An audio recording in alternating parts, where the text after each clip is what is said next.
Hola, ¿cómo están? Bienvenidos a la Hora Liberal. Estamos esta semana junto a Javier Álvarez. Javier, ¿qué tal? ¿Cómo estás? ¿Cómo está? Hola, Gonzalo. ¿Qué tal? Mucho gusto. Oye, y un invitado especial, de lujo, el coordinador programático de la campaña de Evelyn Matei, Juan Luis Osa. Un protagonista de la historia reciente. Un protagonista de la historia en desarrollo. En desarrollo. ¿Qué tal? ¿Cómo están? Muchas Bien, gracias ¿qué tal, Juan Luis? por la invitación. Bien, muchas gracias. Oye, nosotros aquí en la Hora Liberal siempre partimos con la sección biográfica. Al comienzo nos interesa mucho indagar en qué misteriosas razones llegan algunas personas a abandonar la comodidad de la vida privada y dedicarse a lo público. Y en tu caso Yo me pregunto eso todos es los días. particularmente marcado porque los que no conocen a Juan Luis Osa, que es el coordinador del programa de gobierno de Evelyn Matei.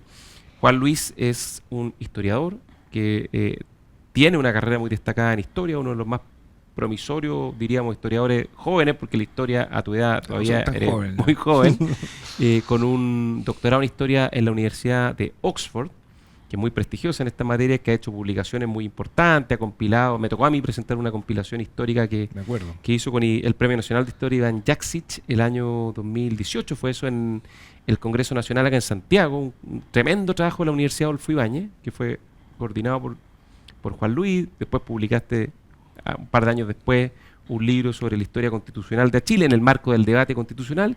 Entonces, la pregunta, que cae de cajón en tu caso, ¿qué hace un historiador profesional destacado con una promisoria carrera, ya no tan promisoria en el sentido de que ya consolidado, digamos?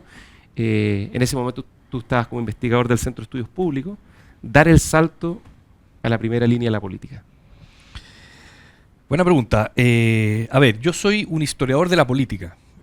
Siempre lo que me ha llamado la atención es estudiar los procesos políticos, las prácticas políticas en el largo plazo, ¿no? Yo soy un historiador del siglo XIX, sobre todo, ¿no?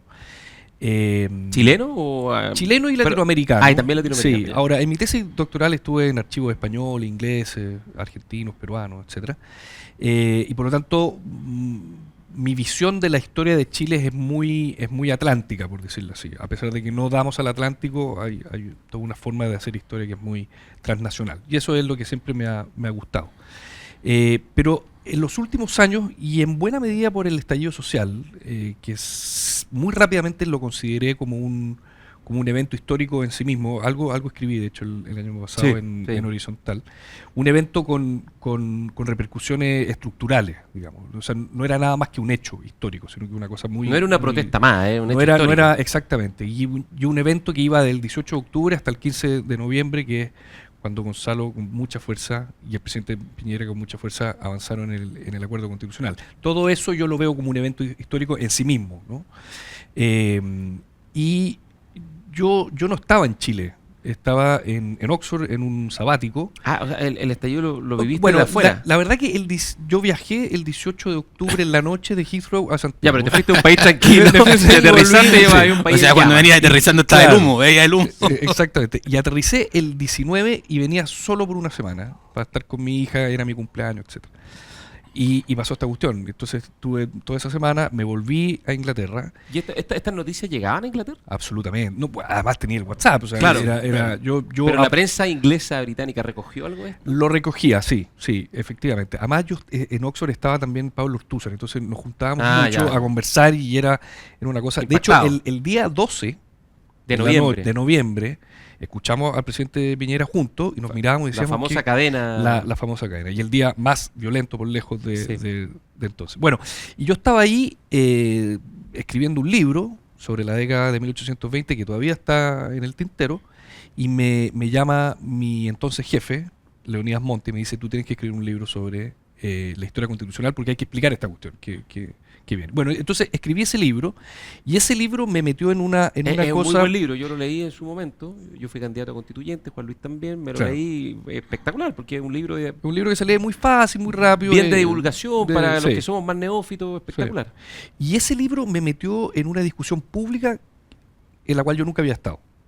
Y yo digo que es a raíz de ese libro que me metí, digamos, en la política. ¿En la discusión pública en qué sentido? En que se transformó el libro en una lectura de muchas personas. Me invitaron a muchos seminarios, a muchas entrevistas. Por el tema constitucional. Por el tema constitucional. Por lo que venía. Claro. Exactamente. Te transformaste en un divulgador. En un divulgador de un tema que era muy técnico, que era la historia constitucional. Y ese libro me llevó a ser candidato a constituyente. Por Los Lagos.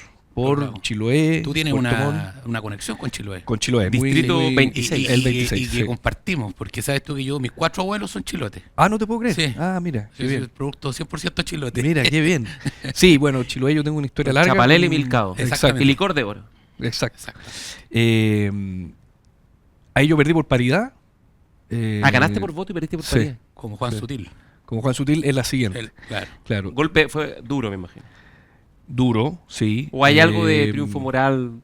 No, duro, porque hicimos una buena campaña. Y sacaste buena votación. Pero te salvaste, sí. Eso es lo que yo digo, sí, uno ex post dice eso. Ahora, después también fui candidato al Consejo Constitucional, y esa sí me dolió más, porque era de todas las regiones, perdí por poco con Carlos Recondo, que es un súper buen amigo, allá, también. pero de toda la región. Sí, claro, era como la toda la repartido, circunscripción. era como un senatorial, senado, digamos, era un Sí, senado. exacto. Le saqué un montón de votos, pero bueno, no dio. Pero siempre muy metido en la cosa constitucional. Y estando allá, yo veía que mis contrincantes se sacaban la foto con grandes políticos y yo me veía muy solo. Entonces ahí llamé a Evelyn Matei y le pedí ayuda. Y en 2 minutos me había mandado un video, me había dicho que hiciera lo que yo quisiera con ese video, que lo metiera en la radio, etcétera, etcétera. Y empezó una relación. Yo la conozco a ella hace mucho tiempo a través de mis padres, pero nunca había verdaderamente conversado con ella. Ya, Entonces, o sea, esa es la semilla. Ahora, yo supongo que en tu almuerzo de domingo, en tu infancia, no se hablaba de política en tu casa. La política no ha sido tema, porque para los que no lo saben, Juan Luis Osa, hijo de Juan Luis Osa padre, destacado abogado y también dirigente político, diputado del Partido Nacional y después de Renovación Nacional. Y la madre de Juan Luis Osa es Lucía Santa Cruz, destacadísima historiadora, analista, liberal, intelectual muy potente, liberal, que fue la primera invitada a la hora liberal. ¿Ah, sí? La primera invitada. Mira. Lógico, ¿quién más? Sí, está bien. Es la madre del liberalismo chileno. Está muy bien. En mi casa solo se hablaba de política, diría yo. O el 95%. El único tema. Sí. Y pasaban los próceres por ese... Sí, además que es una destacadísima chef y experta culinaria, Lucía Santa Cruz. Entonces, en esa mesa me imagino que viste pasar a grandes próceres. Yo diría en los 80 y los 90 mucho, porque mi padre estuvo muy en la fundación de Renovación Nacional, apoyó con el nombre, de hecho. Aparece harto en el libro de Andrea Alamán, La travesía por el desierto. Aparece harto. Así es. En varios momentos importantes. Fue como mentor de Andrea Alamán. Y don Pedro Ibáñez y don Pancho Bulnes pasaban harto por mi casa. Y yo era muy chico, de haber tenido 8 o 10 años, y me metía en todas, escuchando, mis hermanos también. ¿Te quedó marcado alguna absolutamente. ¿Quién te quedó marcado alguna conversación o alguna figura que tú recuerdes que te marcó? Con Andrea Alamán teníamos mucha cercanía en los 90, en los 2000. Con el presidente Piñera también aparecía bastante. Pero yo te diría que los dos grandes próceres de la centro derecha en los últimos 50 años fueron Pancho Bulnes y Pedro Ibáñez. La UDI te reclamarían a Jaime Guzmán. Bueno, absolutamente, pero yo no tenía esa cercanía con Jaime Guzmán. Era otro mundo. Era otro mundo. Era mundo, diríamos, en términos reality y televisivos de hoy, mundos opuestos. Eran mundos opuestos porque hubo, a ver, el origen de la UDI y de Renovación Nacional son orígenes muy peleados, eso es verdad. Ahora nos llevamos muy bien, todos porque uno con otro. Tienen enemigo común. Claro, bueno, no, pero adversario común, diría. Pero yo diría que hace mucho tiempo. En los 80 hay un esfuerzo por unir a las dos grandes vertientes de la derecha, que era el gremialismo y que era en ese momento el Movimiento Unión Nacional. Exacto. Se funda Renovación Nacional y a la primera elección de directiva, más o menos puedo equivocarme en algunas precisiones, que a la pelotera, acusan a otros de robarse la elección, la famosa historia que llega Pablo Longueira con un grupo de pobladores UDI a bloquear el proceso electivo. Y ahí creo que expulsan a Jaime Guzmán y finalmente la UDI surge de ese, como movimiento y después posteriormente como partido. Exacto.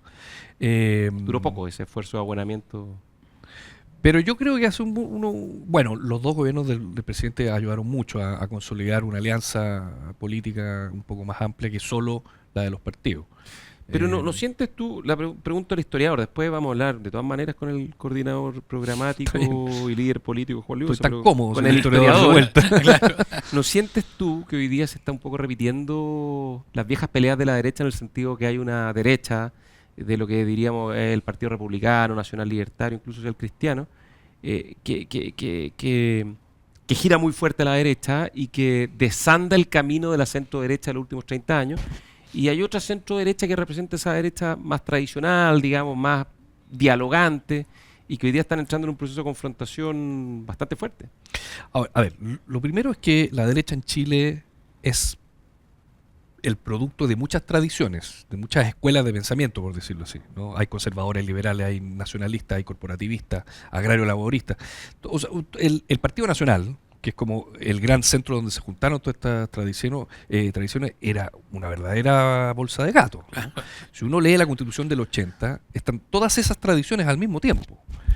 Razón por la cual fue tan necesario reformarla el año 89. Entonces no me sorprende que hayan sectores, digamos, que se salen del corazón y crean sus propios movimientos. Pero yo me quedo con otra cuestión, fíjate. Efectivamente hay un sector más a la derecha de Chile Vamos, que está con un proyecto propio, que no quiso ir a primarias, que no quiso tener una lista única, ni ahora para las parlamentarias, ni tampoco el año pasado para las municipales. ¿Es un proyecto hegemónico a tu juicio? Es un proyecto que busca la hegemonía, no me cabe ninguna duda. O sea, no busca complementar, busca sustituir. No, y las prácticas políticas son muy hegemónicas, las que ponen sobre la mesa. Pero yo me quedo con otra cuestión, que es esta nueva coalición que se está generando, que se está construyendo, que estamos paso a paso, con amarillos, con demócratas, con Evópolis, con RN, con la UDI. Y yo lo encuentro sumamente novedoso, original, muy bueno para el país, que aquellos que alguna vez fueron adversarios ahora se sientan a la mesa a conversar. Se hizo en el rechazo, yo creo que se puede replicar en la presidencial. Y luego competir electoralmente y ver qué dice la ciudadanía al respecto. Yo como historiador lo encuentro muy interesante lo que está ocurriendo. Es un giro porque hasta cierto punto rompe un clivaje histórico que hemos sido capaces de superar, digamos, claro, que el sí y el no. Claro. Que ya con el rechazo algo había ocurrido, ¿no? Claro. Se había Pero dado. más por estar en contra de algo que por estar a favor de algo. Estoy de acuerdo. Lo que se está generando ahora es mucho más de futuro. Claro, es más de contribución, Propositivo digamos, de de una visión de sí. desarrollo, de Y mirar es el muy futuro. interesante, fíjate, yo estoy en el comité político donde han ingresado los amarillos, los demócratas. Y han regresado Y- gente y muy buena, muy valiosa, buena, o sea, muy René buena, Cortázar, Extraordinario, Maldonado, Maldonado. José Pablo Arellano, o sea, Sí, gente o sea, súper valiosa. Esto es muy Que impresionante. estuvo en la porque- sala de máquina de la concertación, digamos. O sea, No, pero supuesto. hay gente que está Sí. que movía las palancas ahí, digamos. Esto para mí es muy impresionante, porque por ejemplo, a mí como ministro secretario general de la presidencia, me tocó tener como contraparte en la oposición al gobierno a Carlos Maldonado. Que yo recuerdo algunas reuniones que tuvimos, particularmente después del estallido, era muy duro, digamos. Entonces, yo igual creo que es valioso el giro, porque no es fácil, de lado y lado, sentarse y construir confianza, ¿no? Jimena Rincón era senadora, es senadora, y era jefa de bancada de la Democracia Cristiana cuando yo era ministro secretario general de la presidencia, y se podía conversar, pero era una opositora firme al gobierno, que por regla general votaba en contra. Entonces, esto es algo bien novedoso desde el punto de vista político, histórico. Yo creo que ahí otra vez el plebiscito del rechazo es un parteaguas, Seguro. de todas maneras. O sea, Estamos a punto de celebrar ya. Exactamente. El tercer todo, aniversario. todo lo que vivimos, aquellos que nos La próxima opusimos semana a esto, se el próximo conmemora. jueves, el próximo jueves, compartimos algo, que es la defensa de la democracia, la igualdad ante la ley, la separación de los poderes. Si todas esas cosas estuvieron en juego. Oye, cuéntanos No, si hay no alguna olvidemos. actividad, algo en el comando pensado para ese jueves. Habrán noticias muy pronto. Ya, está muy bien eso. No, y como dicen los ingenieros, hay una cuestión que es bien relevante, que concuerdo contigo, es hacia dónde va el flujo. ¿No es cierto? Ya, muy bien. Yo lo que veo es que hay mucha gente que estaba en la denominada centroizquierda que está acercándose a la centroderecha. Pero no veo a nadie de la centroderecha yéndose a la izquierda. O sea, es súper importante y por eso creo que comparto contigo la idea de que aquí se está incubando una nueva fuerza política que atrae gente que se denomina de centroizquierda, digamos. Yo creo que ahora como el gran objetivo es hacer de la alianza electoral una alianza política ideológica, ¿no? Ahora, yo me siento a conversar con la Jimena Rincón o con Carlos Maldonado. Anteayer tuvimos una súper buena reunión con Carlos respecto a seguridad y compartimos ideológicamente un montón. No hay ningún problema, porque como vienen de la tradición de la concertación, que la concertación era institucional, era republicana en el sentido clásico del término, después la y alianza nosotros también somos alianza hijos de público-privada para solucionar los problemas, absolutamente, concesiones. en la reforma más que la revolución. Bueno, Claro, desde el punto de vista de la cuestiones filosofía o la tradición compartimos. política más liberal. Sí, por supuesto, en donde el Estado debe funcionar como apoyador más que como aquel que te tranca la pelota, Claro. o como actor, O digamos, marco de reglas, público. digamos, pero no es hegemónico. Exactamente. Es la gran tesis de Ernesto Tone, ¿no? Que lo que requiere este país es una cancha común, con límites comunes, donde la centroizquierda, la centroderecha puedan jugar el partido sin que se cambien esas reglas y que a veces gane la centroizquierda y otras veces Claro. gane la Que cuando alguien centroderecha. pierda no salga a matar al árbitro, a romper Eso los es, banderines, eso es, a claro. borrar ¿Qué era- las qué era rayas lo- de la cancha. Que era lo que tuvimos hasta el 2014, más o menos. Hasta la nueva mayoría, Sí. que ahí las cosas... Oye, empezaron solo una empezaron a- anécdota, a- tira la empezaron pausa a- y volvemos después de la pausa con la contingencia. Vamos a hablar de política como corresponde. Pero esta semana, dos personas, un ex ministro y ex parlamentario del mundo de la concertación y un ex diputado del mundo de la concertación, los dos me dijeron que votan por Evelyn Matei.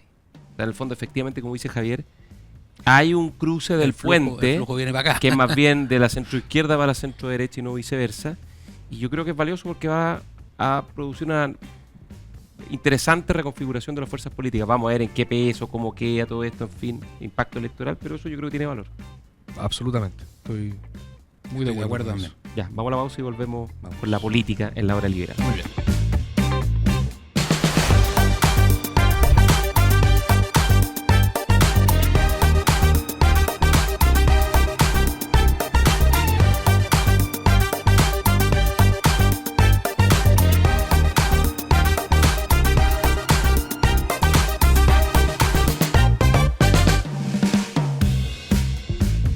Estamos de vuelta en la hora liberal en Radio Agricultura, Agricultura TV, en todas las plataformas, streaming, Spotify, ahí están nuestros podcasts, Juan Luis, si después lo quiere volver a Excelente. escuchar, compartir. Muy bien. Estamos con Javier Álvarez, Dárselo a los amigos.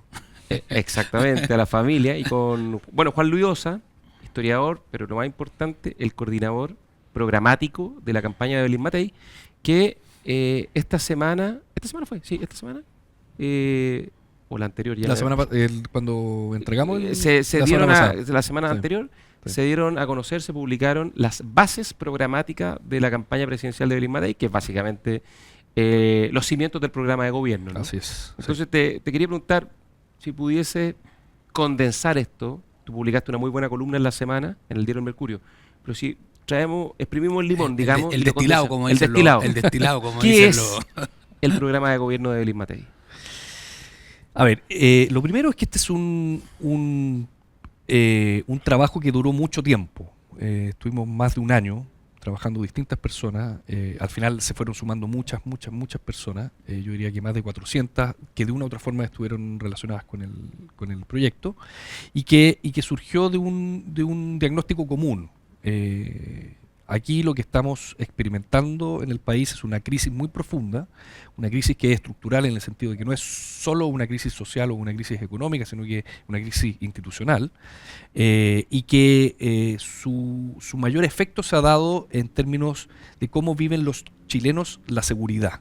¿Sí? La seguridad pública y nacional, obviamente, donde la inmigración ilegal juega un papel muy importante, el descontrol de las cárceles, etcétera, pero también la seguridad vista desde otro mirada, desde otra perspectiva. La seguridad de llegar a fin de mes, la seguridad de que te van a atender a tiempo cuando necesites una operación, la seguridad de que tus hijos van a aprender a leer y a escribir cuando lo tengan que hacer, etcétera. Entonces hablábamos de seguridades, ¿no? de la necesidad de vivir seguros en todos los ámbitos de la palabra. Y trabajamos bajo ese concepto, armamos comisiones, subcomisiones, grupos de trabajo y llegamos. Luego de muchas idas y vueltas, Gonzalo me ayudó muchísimo porque él estuvo haciendo este trabajo hace no mucho y conversábamos mucho. Hace y no poco también. Hace no poco, bueno, está bien. Y llegamos al final a 5 grandes temas que nos responden a las urgencias de la ciudadanía. El primero, obviamente, tiene que ver con la seguridad pública, ¿no? Que ya dejó de ser, en realidad, un problema únicamente de seguridad pública. Es una seguridad nacional, en el sentido de que el crimen organizado y el narcotráfico son amenazas transnacionales, ¿no? Y ahí entonces nos fijamos mucho en cómo frenar la inmigración ilegal, cómo retomar el control de las cárceles y de qué forma se puedan aumentar las dotaciones de carabineros en las calles, ¿no? Yo diría que esas son las tres principales bases del capítulo de seguridad. Luego, este objetivo de que el país vuelva a crecer, ojalá un 4% en el cuarto año, pero no solo crecer por crecer con un objetivo, con el objetivo de crear 1 millón de empleos, ¿no? ¿Es posible aquello? Nos cabeceamos harto con el número, y sí, es posible. La metodología está hecha, la hizo María José Abud, que probablemente ustedes conozcan. Una destacada economista. Destacada economista. Ex subsecretaria de la Mujer. Así es. Junto con nuestros economistas, Ignacio Briones, Gonzalo Sangüesa y otros, la Cecilia Cifuentes, etcétera. Y llegamos al final de mucha conversación de que es posible. Es factible. Ahora, somos dependientes, eso sí, hay que decirlo desde ya, de que crezcamos al 4%. Entonces, la pregunta es, bueno, ¿y qué vamos a hacer para crecer al 4%? Lo primero que proponemos es una rebaja impositiva corporativa del 27 al 23, inmediata, ¿no? Ojalá vía ley corta, para no hacer una gran reforma tributaria. Pero al mismo tiempo, apoyar a las pymes, reduciendo también el impuesto del 12,5 al 10. No. Se mantiene la desintegración, sí que hay hoy día. O sea, sí, todo el resto queda igual. ¿No? Hoy día hay una semi-integración. Semi-integración, sí. Sí. Pero también insistiendo en la invariabilidad, una suerte de L600. Sí, claro. Un estatuto de invariabilidad para que el inversionista diga, o sea, que no van a cambiar los impuestos cada 5 minutos, que es lo que ha pasado los últimos años. Eso es. Ahora, el DL600 era solo para extranjeros. Sí, ahora lo que buscamos es nacional e internacional, ¿no? Okay. Eso creemos nos va a ayudar a destrabar 100.000 millones de dólares que hoy están estancados en alguna parte de la permisología. No sabemos en qué parte, pero para eso entonces hay que conocer muy bien todos los decretos, los reglamentos, cuáles se podrían derogar vía administrativa, cuáles necesitarían ley, y ese trabajo lo estamos llevando adelante. Y finalmente, para no seguir con los 5, pero sí me parece que el tercer tema es lo más importante. Al final, todo esto es para que la ciudadanía viva mejor. Viva mejor. Eso es, o sea, es lo que llamamos bienestar, ¿no? Calidad de vida. Y ahí nosotros hemos puesto el foco en 2 o 3 cosas. Lo primero, las listas de espera. Es un verdadero drama. Ustedes se van a la última encuesta del CEP, después de seguridad, salud, es por lejos lo más dramático. Y creemos que podemos cortar significativamente las listas de cáncer, las listas de espera en cáncer GES, porque hemos asumido junto con el equipo de Paula Daza que la verdadera pandemia que estamos viviendo hoy dice relación con el cáncer, ¿no? Y dentro del con cáncer, la espera oncológica. Con la espera Oye, oncológica. una pregunta, ¿Cómo se hace eso? Porque Javier sabe de este tema, algo entiende. Tenéis que meterte en el equipo. Mira, aquí hay una decisión política que hay que tomar y que Evelyn Matei ya la tomó. En primer lugar, hay que extender los horarios de pabellones, ¿no? Hasta las 22 horas. Y al mismo tiempo... los pabellones de hospitales públicos. Están subutilizados en comparación a los pabellones privados. Subutilizados, se acaban a las 6, 7 de la tarde y se pueden extender. Pero al mismo tiempo, asumir de que el privado puede generar bienes y servicios públicos igual que el estatal, ¿no? Y que por lo tanto, si hay que pedirle ayuda al privado, lo vamos a hacer, cuestión que hicimos en la pandemia, cuando no faltó ninguna cama, con los ventiladores, etcétera. Pero eso es una decisión política que este gobierno no quiso tomar. Y los anteriores tampoco. Bueno, ahora sí. Ahora sí. Yo creo que en ese sentido la enseñanza de la pandemia... Yo creo que hay un poco, a veces de la derecha, hay un poco de complejo, fíjate, en traspasar recursos a los privados. Como que... No, en la derecha no hay ninguno. Lo que pasa es que sí hay. Pero yo te diría que también el problema es que en la oposición en la izquierda siempre hubo mucha... No, es que ellos son decididos, reticencia, ellos son muy decididos a no transferir recursos. Y a veces esto se puede hacer por la vía administrativa y a veces tú necesitas ciertos cambios legales y ahí siempre hemos tenido... Siempre ha habido una oposición de la izquierda a eso. Y la izquierda quiere todo lo contrario, que no estén los privados. Absolutamente. Pero aquí yo insistiría mucho en la decisión política, ¿no? ¿Sí? La decisión Evelyn Matei ya la tomó, la ha dicho 1000 veces en público, la Paula Daza igual. porque de otra forma, y tú lo sabes mejor, no vamos a reducir la No, lista no, de después. No se reducen. ¿no? Claro. Ahora, ¿por qué insisto tanto en lo del cáncer? Porque y dentro del cáncer, el cáncer femenino, y dentro del cáncer femenino, el de mamas y el cervicuterino, Claro. son verdaderas pandemias. Bueno, Ahí no se puede esperar. no se puede esperar, exactamente, ni para el diagnóstico, ni para el Ni para el tratamiento. tratamiento. ¿Te fijas? Y eso le hemos dedicado mucho tiempo. A ver, creemos también que lo que se está viviendo en vivienda, valga la redundancia, es un drama. ¿no? Sí, las tomas, la falta O sea, de la casa, falta de terrenos el- para la poder falta de construir, terreno para El déficit, construir, digamos, que el déficit, hay un déficit, no sé, de 1 millón de viviendas, o 700.000, no sé cuánto. Nosotros nos comprometimos a 800.000 soluciones habitacionales, de las cuales 400.000 son nuevas viviendas. Las otras 400 son arreglos, etcétera, Y o sea, 400.000 viviendas construidas. construidas, Ya. efectivamente.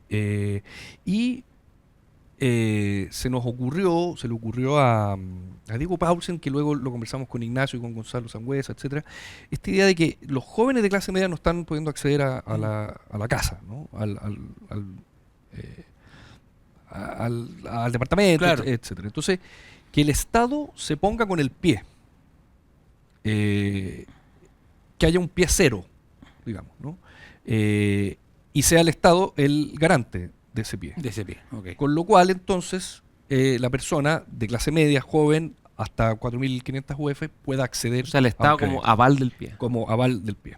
Exactamente. Porque el Estado tiene una buena capacidad de recuperación en caso de no pago, si es que alguien es que no cumple. ese fue el argumento de Ignacio Briones, ¿no? Claro. Esto no me parece tan caro precisamente por eso.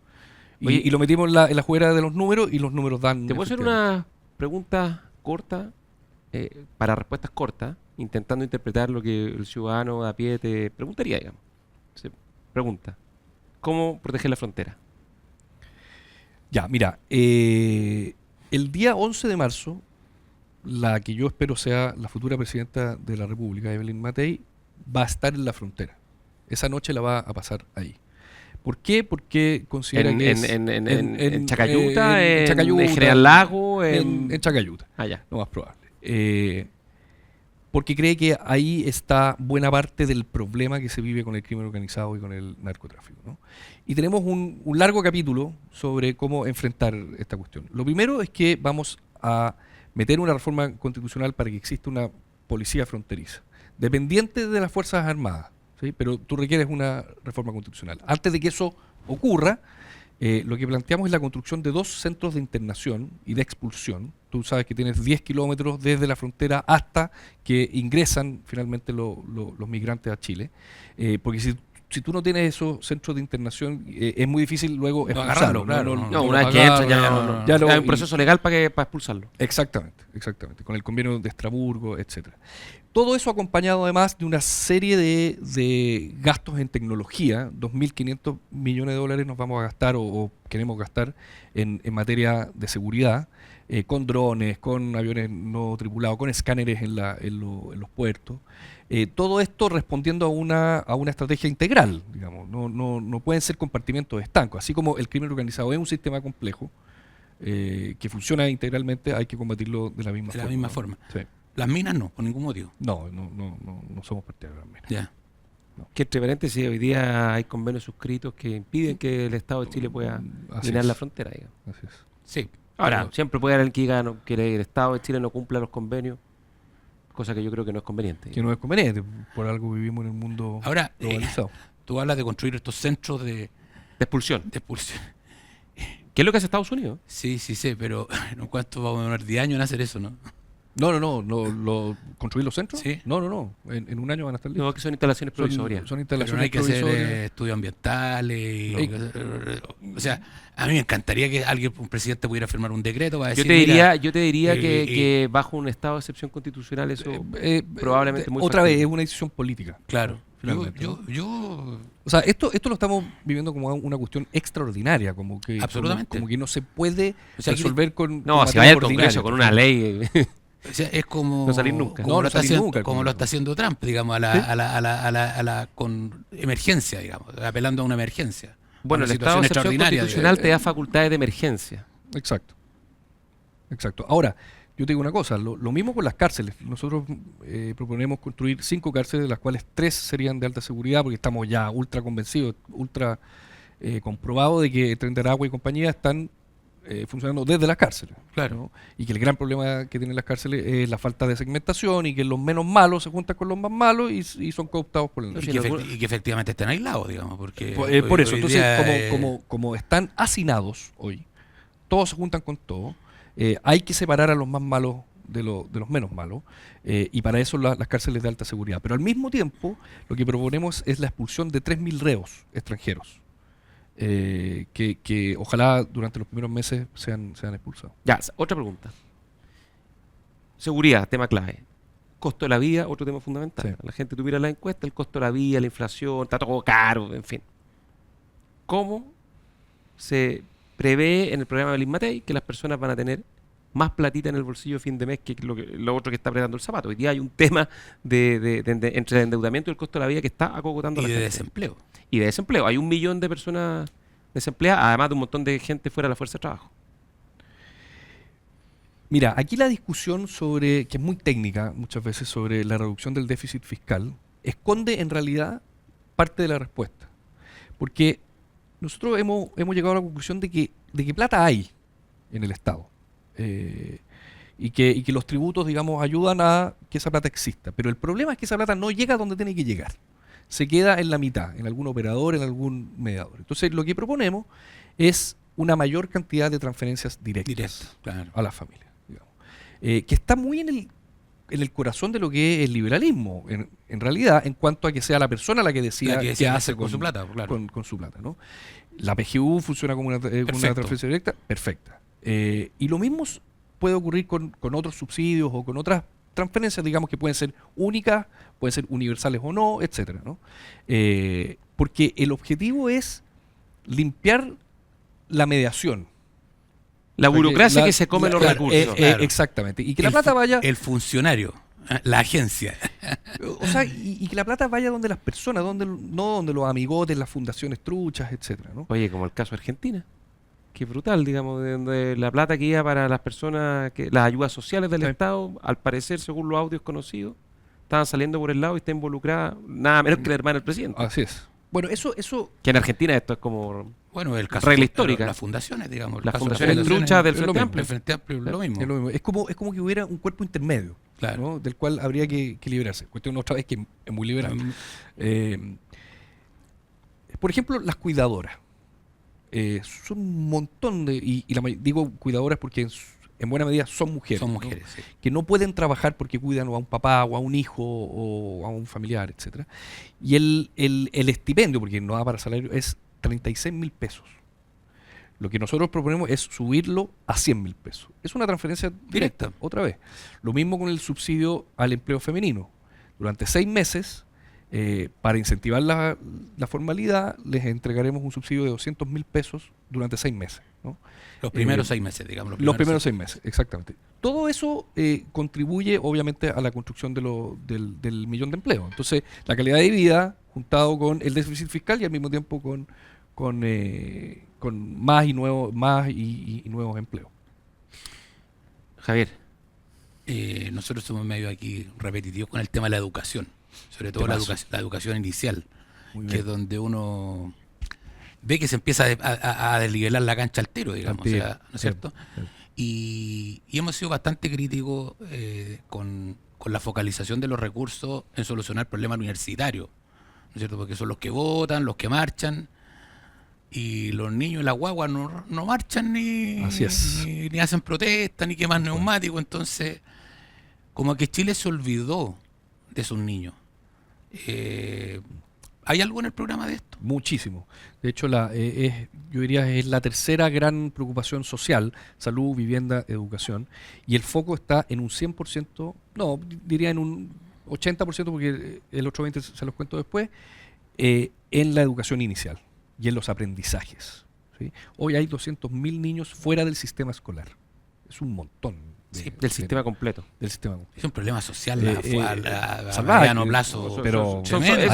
Ahí están los soldados del narco. Ahí están los soldados O sea, del narco. Entonces, lo primero es hacer una gran campaña de campaña pa- de meterlo. regreso al colegio, ¿no?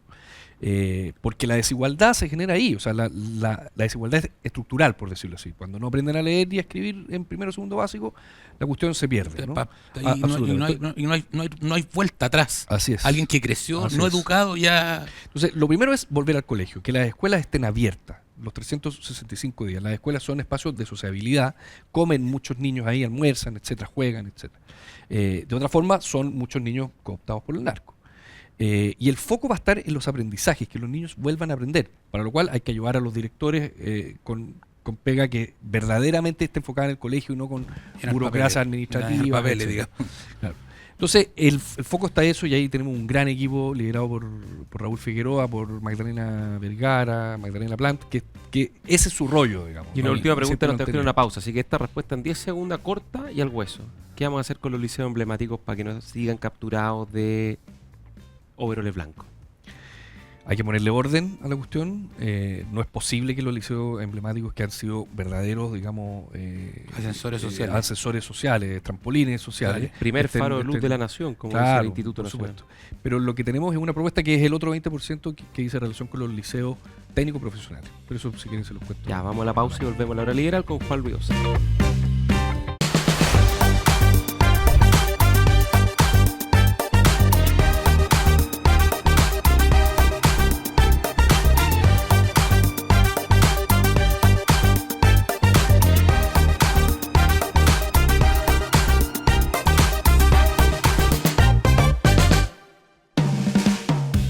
Estamos de vuelta en la hora liberal, Radio Agricultura, Agricultura TV, con Javier Álvarez y con Juan Luis Osa, el coordinador programático de la campaña de Evelyn Matei.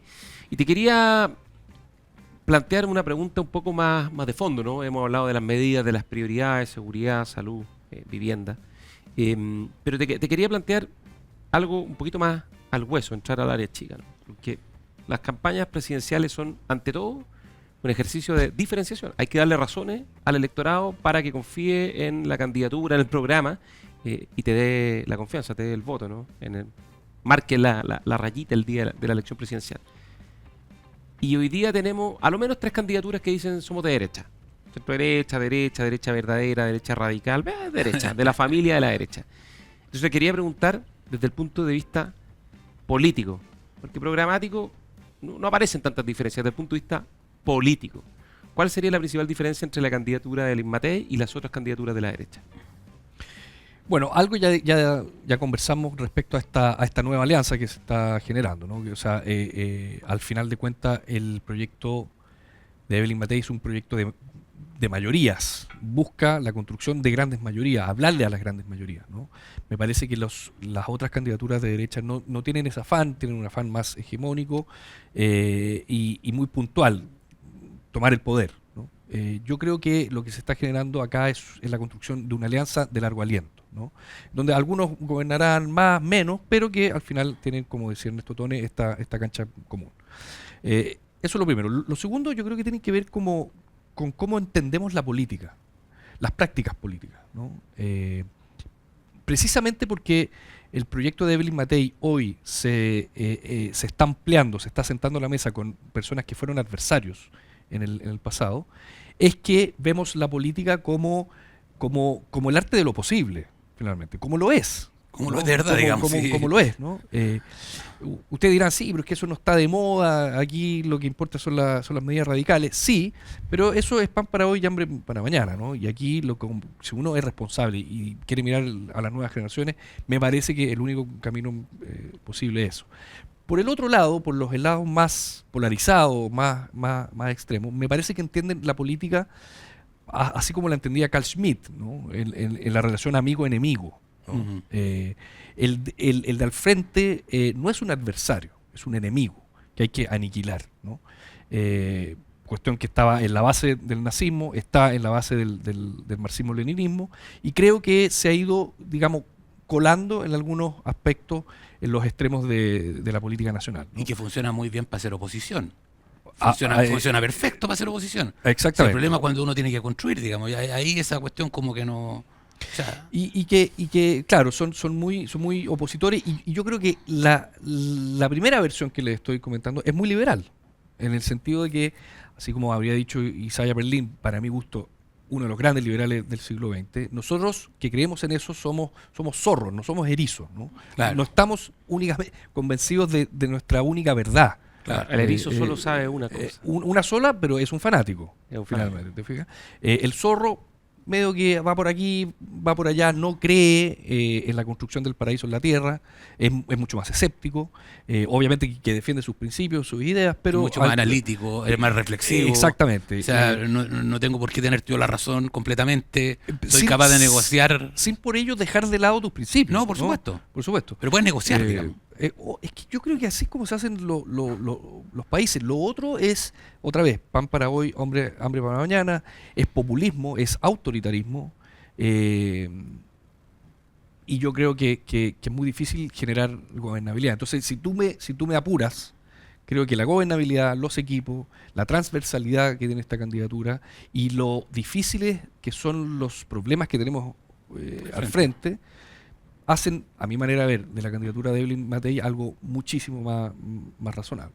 Ahora, el problema de todo esto, lo hemos hablado harto aquí en la hora liberal, es que yo no puedo estar más de acuerdo con eso, pero pucha que es difícil hacer política con esta bandera, ¿no? Porque yo te aseguro que si nos ponemos los tres a grabar un TikTok, digamos, defendiendo estas banderas, los likes van a tender a cero, digamos. En cambio, si llegamos con un bidón de parafina y lo echamos sobre un mono de paja y le tiramos un fósforo y lo incendiamos, ahí vamos a tener hartos likes. Entonces, ¿cómo se hace para hacer que esto reaccione, digamos, sea Sí. sexy desde el punto de vista político electoral, que es lo que finalmente busca cualquier proyecto político, que no es solo ser testimonial. Los testimonios son importantes, ojo, pero es ganar. Sí, por supuesto. Es ganar porque lo que está en juego es el futuro de Chile. Si eso es lo que nos estamos jugando en una elección, a la gente se lo olvida. Por El supuesto. futuro de Chile, que se puede ir al carajo o puede salir del pantano en que está. Sí. Yo creo que ahí la palabra convicción es clave, porque, a ver, nadie podría dudar que Evelyn Matei no tiene convicción respecto al combate al crimen organizado y el narcotráfico. O sea, ella va a hacer todo lo que se ha prometido hacer y va a cumplir con sus promesas y medidas desde el día 1. Eso no cabe ninguna duda. La pregunta es si eso basta. Si acaso no hay un problema económico suficientemente profundo como para atacar ese problema. Entonces yo creo que ahí la convicción de combatir el crimen organizado, respetando todos los derechos humanos, etcétera, pero también la convicción de que hay otros problemas que los tenemos que solucionar porque o si no la desigualdad va a crecer con nuestros niños que no van al colegio, nuestros abuelitos se van a morir en las listas de espera, etcétera, etcétera. Entonces ahí tú tienes razón, quizás en TikTok no nos va a ir bien, a pesar de que a ella le va O hay que encontrar una bastante forma bien. para que nos vaya bien. Exactamente. Ahora, la convicción y la valentía son atributos que están bastante asociados a las otras candidaturas, pero yo estoy totalmente de acuerdo que eso no basta, no es suficiente decir que uno es valiente y que tiene mucha convicción. Aquí la idea es que cuáles son las teclas que hay que apretar para que el Estado funcione mejor, para que haya una cancha más despejada, para que crezca la economía, para que efectivamente podamos hacer una buena gestión de las policías para combatir el crimen organizado. O sea, uno puede decir yo soy valiente y tengo mucha convicción, pero eso no es suficiente, me parece. ¿No? O sea, perdón, la valentía es prima hermana de la tontería. O sea, la valentía porque sí, claro, no te lleva a ningún lado. Ahora, yo creo que aquí el legislativo va a jugar un rol súper importante. Nosotros tenemos un régimen presidencialista, a mí me gusta el régimen presidencialista, quizás aquí tenemos algunas diferencias con... No, a mí me gusta mucho. ya, sí.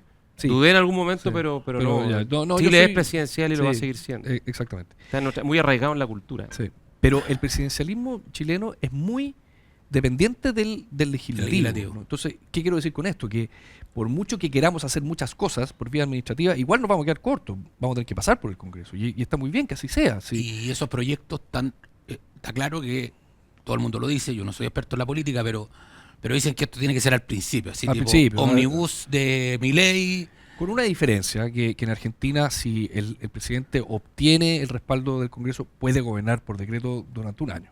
Okay. Eso no existe en la Constitución en Chile, que es O una sea, gran en diferencia. Chile te podrían delegar a través de un DFL, gobernar por decreto, pero eso jamás el Congreso lo va a Jamás entregar, va- jamás. no, Salvo que sí, pase no, algo sí, muy pero- extraño y tenga una tremenda mayoría. Y creo que sería malo para Chile. Sí, totalmente. Creo que sería no, malo para Chile porque sí. al final yo creo que la próxima elección no se trata solo de bajar los impuestos para que haya más inversión o modernizar el Estado para que atienda mejor a la gente y se acabe la lista de espera. No es solo eso, se trata, creo yo, para pensando en el futuro de Chile, que para resolver los graves problemas que tiene Chile, que son muy graves, es ponernos de acuerdo por una vez y no estar cambiando cada 4 años en torno a lo fundamental. Porque el país en los últimos 10, 15 años han dado de tumbo en tumbo. El gobierno a la izquierda con Bachelet, viene Piñera, se va a la derecha. Después vuelve Bachelet, más a la izquierda, Piñera un poquito más a la derecha. Después viene Boric, ahora de nuevo se va a ir para la derecha. Y así el país no va a avanzar, porque los gobiernos desandan lo que armaron los gobiernos anteriores. Entonces, también creo que los liderazgos políticos tienen una responsabilidad de conducir, de hacer pedagogía y decir, este es el camino, y convencer a una mayoría de que hay un camino que puede resolver los gravísimos problemas que tiene el país. Claro, pero ¿cuáles serían los 2 o 3 proyectos emblemáticos que habría que presentar durante los primeros 90 días? La ley Omnibus de Evelyn Matei. Claro. A ver, yo creo que la ley corta para bajar los impuestos corporativos eso va, y la pyme, eso va a ir muy rápido. Sí, Oye, un consejo, muy que sea rápido. un artículo, porque nosotros Sí, partimos no, igual en Piñera 2 y nos demoramos 6 meses en enviarlo Sí. al Congreso y ahí, Y ya ahí estamos. ya Ahí se- ya perdimos. ya se- Eso- Ahí ya perdimos. esto tiene que estar redactado antes del 11 de Antes. marzo y muy corto. Y un artículo. un artículo. Artículo único, Sí. rebájese, bla, bla. Claro, absolutamente.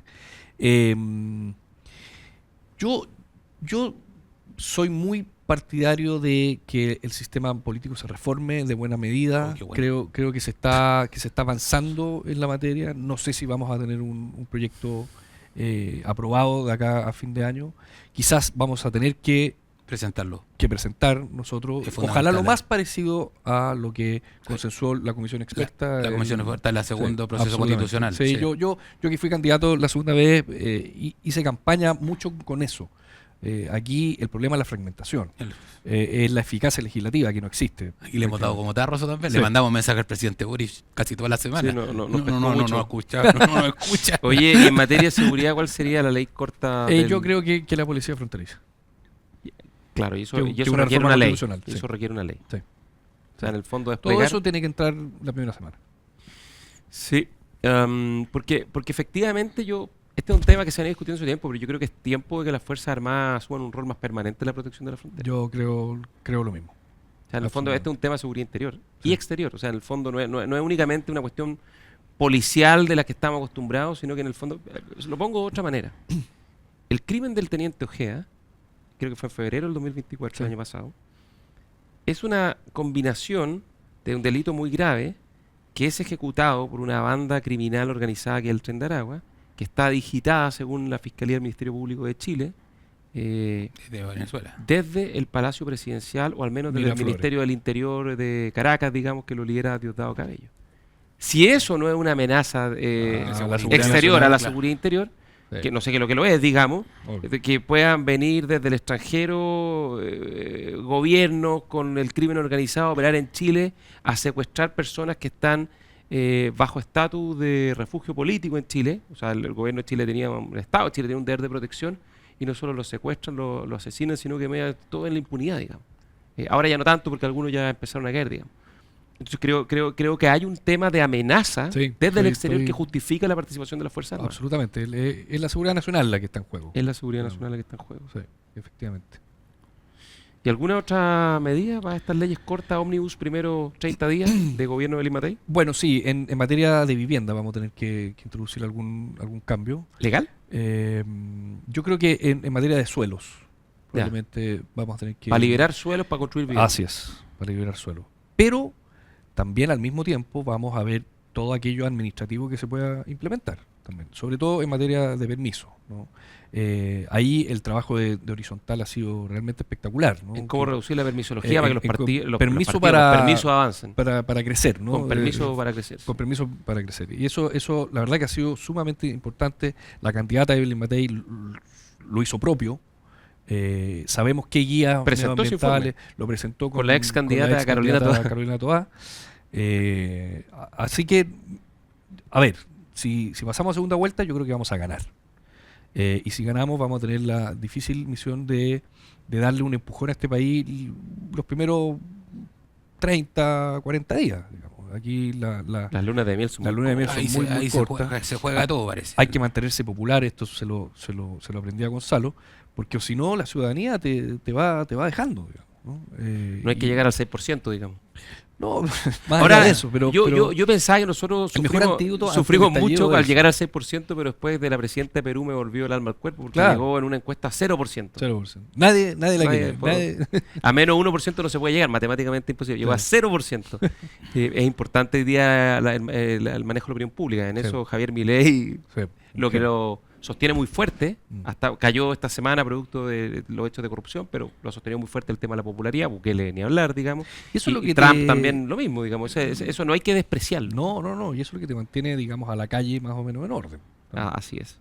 Sí. Oye, y una última pregunta, nos tenemos que ir despidiendo ya, pero siempre cuando alguien hace un programa de gobierno, tiene como, es como, no se dice, ¿no? El hijo favorito, la hija favorita, porque eso un padre nunca lo puede decir, digamos, pero hay alguien que tú le tienes un cariño especial y en este caso una medida, una idea, una propuesta que sea muy querida por ti. En el caso de Juan Luis Osa, coordinador programático de Belín Matei, ¿cuál es su chiche dentro de su programa de gobierno? Tengo varios, pero Elige uno. sí, obvio. Y aprovecho de contarles ese 20% en educación que me parece tan importante. Educación técnico-profesional. Ok. Nuestros dardos van a estar apuntados hacia allá. Digamos. Ustedes saben que Belín Matei viene de una tradición alemana, Claro. con la educación dual, etcétera, Que es muy fuerte eso. que es muy fuerte en Alemania, y ella nos ha pedido, y yo he estado muy de acuerdo con esto, de que pongamos el foco ahí. Hay mucho joven, muy talentoso, que debería estar, digamos, trabajando en materias técnicas, que no tiene oportunidades. Por técnica ya no es nada más que lo manual, ¿ah? Es todo lo tecnológico, lo digital, etcétera. Y quisiéramos apuntar hacia los liceos emblemáticos técnicos profesionales. Claro. Esa era la... Que es una palanca de movilidad social. Absolutamente. No, Para lo cual hay que conocer muy bien el mercado laboral. ¿Y por por qué el supuesto. camino único va a ser la universidad? El Digamos, universitario. es una cabeza de pescado, digamos. Ah, Que absolutamente. es largo, caro, duro. Sí, po.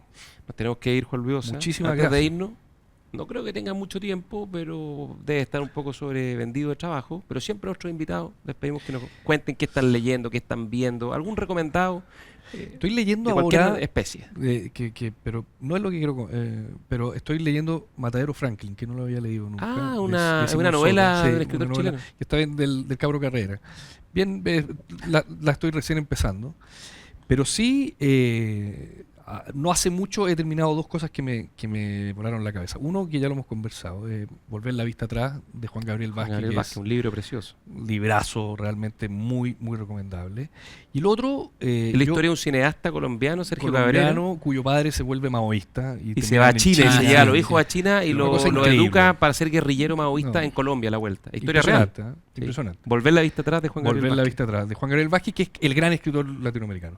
Y lo otro que también lo recomiendo mucho. Yo entré a Emmanuel Carrère más bien tarde, hace 2 o 3 años, y he leído bastante... El escritor francés. El escritor francés.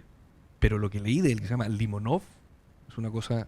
Limonov es una novela. Una novela Carrera extraordinaria. escribe novela de no autobiogra- ficción, digamos. exactamente. Es una historia real. Y Limonov es un rockero, poeta, disidente ruso Exacto. que se enfrentó al establishment ruso, a Putin, se fue a Estados Unidos, anarquista. No, y a la Unión Soviética antes, luego terminó claro, anarquista. disidente, después fundó un partido pro Stalin, digamos, un tipo completamente Una zafado, cosa- una vida sí. que hay que vivir. Increíble, y que Carrère la cuenta a lo largo de 400 páginas, muy bien escrita, muy Que buena. permite entender por qué Rusia es como es hoy día y qué hay detrás Absolutamente. de Putin, digamos, al final. Sí.